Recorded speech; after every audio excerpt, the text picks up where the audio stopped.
Assalamualaikum warahmatullahi wabarakatuh. Saya Hodijah Makarim. Topik kita kali ini adalah cara cepat membuat proposal kuantitatif.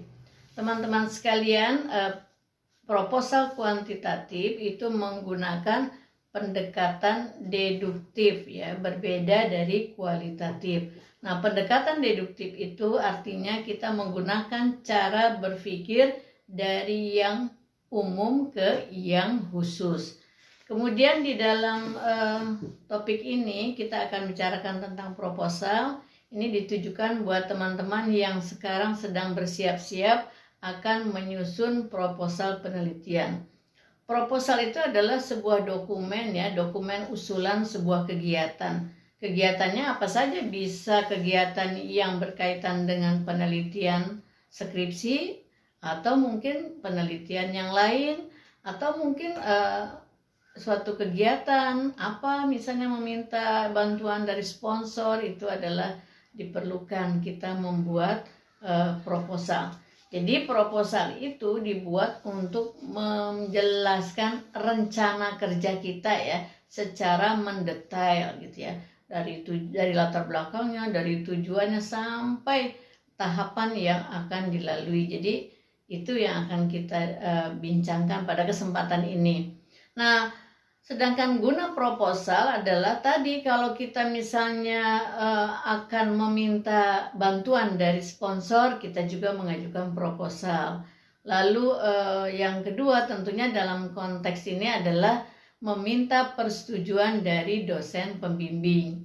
Kalau teman-teman akan mengajukan biaya bantuan penelitian misalnya, itu juga mengajukan proposal. Tapi dalam konteks ini sekali lagi saya ingin garis bawahi, proposal yang dimaksud adalah dalam rangka meminta persetujuan dari dosen pembimbing kita ya, dosen pembimbing skripsi. Nah, baik teman-teman sekalian, dalam menuliskan proposal penelitian ini ada dua tipe. Ada kampus yang membuat sesederhana mungkin yang namanya proposal penelitian untuk skripsi ya, untuk skripsi cukuplah membuat bab 1 ya, jadi tidak diceritakan bagaimana prosedur penelitian akan dilalui, tapi cukup di bab 1 itu ada latar belakang, ada identifikasi, perumusan masalah dan tujuan. Tapi ada juga kampus yang proposalnya itu sangat lengkap dari bab 1 sampai bab 3, atau ada bab 1 sampai bab 4. Itu yang namanya proposal lengkap ya. Jadi tergantunglah teman-teman kuliahnya di mana, menggunakan tipe yang mana, apa tipe yang sederhana, hanya satu bab 1 saja sebagai pintu pembuka, atau proposal lengkap gitu. Nah, baik teman-teman sekalian, pada kesempatan ini saya mau kasih contoh yang lengkap ya, yang dari yang 4 bab.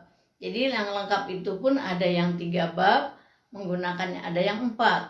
Nah, saya pada kesempatan ini akan menggunakan contoh yang 4 bab ya. Jadi di tempat kampus tempat saya kuliah dulu, membuat proposal itu baik skripsi, tesis maupun disertasi, itu proposalnya adalah 4 bab. Jadi betul-betul secara mendetail gitu ya. Begitu habis penelitian tinggal menyelenggarakan penelitian, analisis data, langsung membuat bab berikutnya, 2 bab berikutnya. Nah, baik teman-teman sekalian, kalau kita lihat yang 4 bab tadi ya, yang saya mau kasih contoh. Yang pertama bab 1 pendahuluan ya, sistematikanya seperti itu.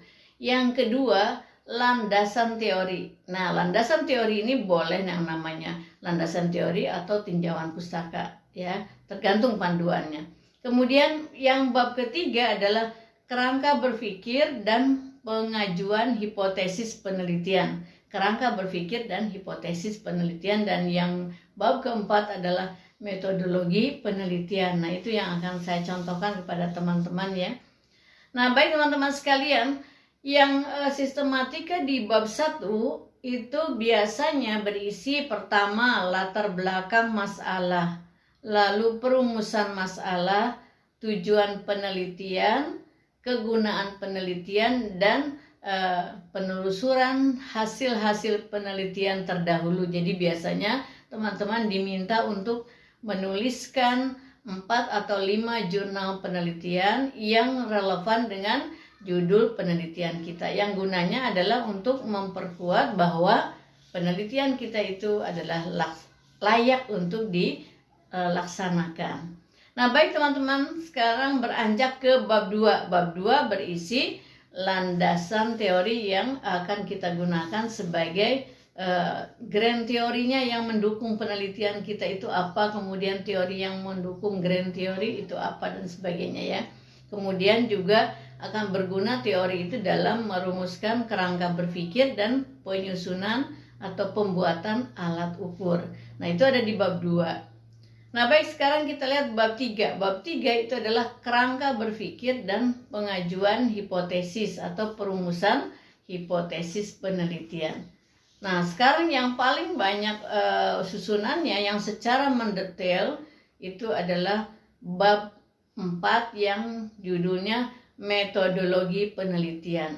Nah, itu biasanya terdiri dari pendekatan penelitian, lokasi dan tempat tempat penelitian atau waktu penelitian. Saya ulangi, isinya adalah pendekatan penelitian, lalu lokasi penelitian, waktu penelitian, populasi dan sampel penelitian, kerangka penarikan sampel, penentuan jumlah sampel, kemudian teknik pengumpulan datanya seperti apa, lalu validitas dan reliabilitas instrumen, definisi operasional dan pengukuran berubah, lalu variabel penelitian dan parameter penelitian, dan yang berikutnya yang terakhir adalah analisis datanya seperti apa. Nah, itu semua secara mendetail dijelaskan di bab 4 pada kepala judul metodologi penelitian. Nah, baik teman-teman sekalian, sekarang kita bicarakan ke topik yang fokusnya ya, yaitu cara cepat membuat proposal penelitian kuantitatif. Jadi tadi adalah pengantar bagaimana sistematikanya. Nah, baik teman-teman sekalian, tujuan konten ini adalah ingin memotivasi mahasiswa untuk segera membuat proposal ya. Bahwa membuat proposal itu tidak sulit ya, sangat mudah. Mari kita lihat tahapannya.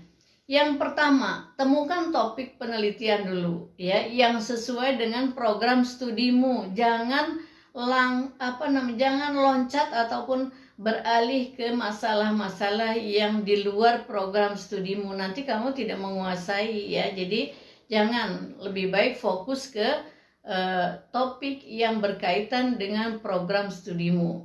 Nah, ini gampang kan, sudah sekian lama kuliah. Lalu kalau sudah dapat topiknya, temukan judulnya, judul penelitian. Bagaimana cara merumuskan judul, bagaimana cara membuat judul yang benar, itu sudah tersedia banyak video untuk membantu teman-teman. Insya Allah setelah menentukan topik, segera menemukan dan merumuskan judul penelitian yang sesuai dengan masalah-masalah yang ada di program studimu. Lalu biasanya pengajuan judul ini adalah satu paket dengan proposal tadi ya. Nah, yang ketiga, langkah yang ketiga, buka laptopmu ya. Jangan pernah menutup laptop sebelum proposal selesai ya. Jadi, nah ini apa gunanya nanti akan kita lihat. Jadi, jangan lupa yang ketiga, buka laptopmu dan jangan pernah ditutup sebelum proposalmu selesai. Sekarang yang keempat, langkah yang keempat, masuk ke intinya. Ketiklah di laptopmu itu bagian yang pertama, bab 1, pendahuluan.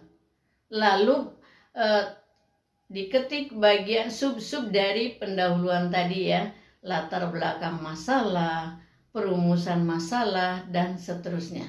Ya. Jika kamu sudah dapat menuliskan latar belakang masalah, langsung diketik. Bagaimana cara memulai bab 1, itu juga sudah tersedia videonya ya. Kemudian langkah yang kelima adalah tulis sekarang bab 2. Bab 2, landasan teori ya. Landasan teori, sesuaikan dengan teori apa yang akan kamu tulis. Pasti sudah punya lah ya, namanya topiknya udah punya, judulnya udah punya, pasti gambaran teori yang akan ditulis sudah punya. Buat sub-sub yang akan dibahas di landasan teori itu apa. Mengenai bagaimana cara cepat membuat bab 2 itu juga sudah ada videonya ya. Jadi teman-teman bisa lihat di situ. Sekarang langkah yang ke-6 yaitu ketik juga kepala judul bab 3. Kerangka berpikir dan hipotesis penelitian. Nah, kalau belum mampu membuat kerangka berpikir secara naratif, penjelasan yang panjang, yang mendalam belum mampu, buat aja dulu bagannya, ya, gambarnya, alur berpikir bagaimana penelitianmu akan dilaksanakan. Contoh misalnya, X1 akan mempengaruhi X2, X1 dan X2 secara bersama-sama maupun secara sendiri-sendiri mempengaruhi X3. X3 mempengaruhi Y1 dan Y1 mempengaruhi Y2. Nah, itu buat aja dulu alur berpikirnya seperti itu. Nanti kalau kamu sudah mampu membuat narasinya, bagaimana cara menjelaskan bagan tadi, buat penjelasannya ya. Jadi sudah terisi itu bab 3 ya. Dan kemudian nanti kalau sudah selesai dibuat penjelasan itu, kamu akan dapat merumuskan hipotesis penelitian. Nah, baik teman-teman sekalian, sekarang berangkat ke bab 4. Nah, buka lagi halaman berikutnya, ketik kepala judul bab 4 dengan angka Romawi, tentu sudah tahu ya teman-teman. Judulnya adalah metodologi penelitian. Isikan dan sediakan tempat dari masing-masing yang tadi sudah saya jelaskan di bagian depan ya. Dari mulai pendekatan penelitian, lokasi penelitian yang direncanakan, kapan perkiraan waktunya, dan seterusnya dibuat. Kalau misalnya Bu, saya nih penelitiannya lokasinya masih ada alternatif 2, ya tulis aja dulu 2, kan baru rencana. Nanti kalau sudah fix baru ditentukan mana yang akan dijadikan lokasi penelitian. Nah, jadi sudah 4 bab ya ditulis. Nah, bagaimana cara membuatnya, teknisnya itu sudah pernah saya membuatkan videonya. Jadi teman-teman bisa lihat lagi video yang tentang bab 4. Tinggal dimasuk-masukin tuh bagian-bagian dari bab 4 itu apa saja. Nah, setelah selesai semua itu disimpan ya, ada file tersendiri. Saran saya, setiap bab satu file, diberi nama bab 1, bab 2, bab 3, dan bab 4. Apa gunanya kalau satu file sendiri-sendiri? Nanti kalau direvisi oleh dosen, kamu tidak bingung ya, dan akan kelihatan perkembangan dari revisi 1, revisi 2, 3, dan seterusnya. Jadi kamu akan lihat tuh ya. Kalau disatukan agak pusing nanti, lebih baik biarlah dibuat file sendiri-sendiri. Nanti kalau sudah mau digabungkan, sudah mau disetorkan ke pembimbing, dikonsultasikan baru digabung. Nah, teman-teman sekalian, itulah bagaimana cara membuat proposal secepatnya ya. Usahakan setiap hari dikerjakan meskipun 1 lembar. Terus menerus, insya Allah dengan syarat tentunya harus fokus ya. Fokus yaitu kurangi pekerjaan, kurangi kegiatan-kegiatan lain yang tidak ada kaitannya dengan penulisan proposal penelitianmu. Nah, jadi kalau demikian dengan cara tadi, buka laptopnya dan jangan ditutup sebelum proposal diselesaikan.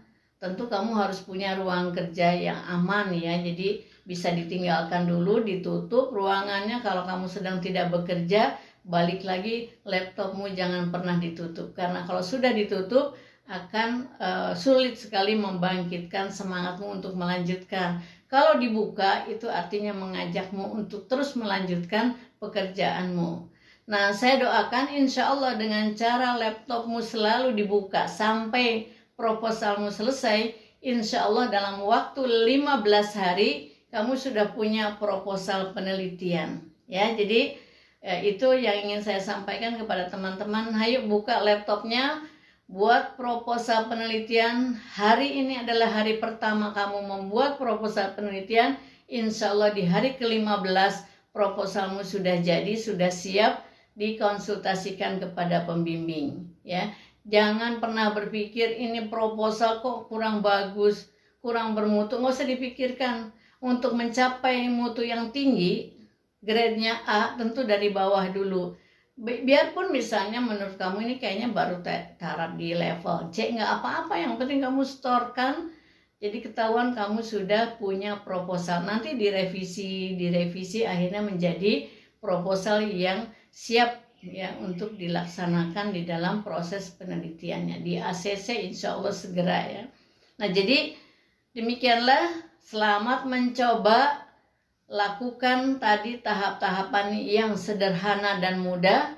15 hari kamu harus sudah punya proposal lengkap, selengkap-lengkapnya, dan konsultasikan segera kepada pembimbing.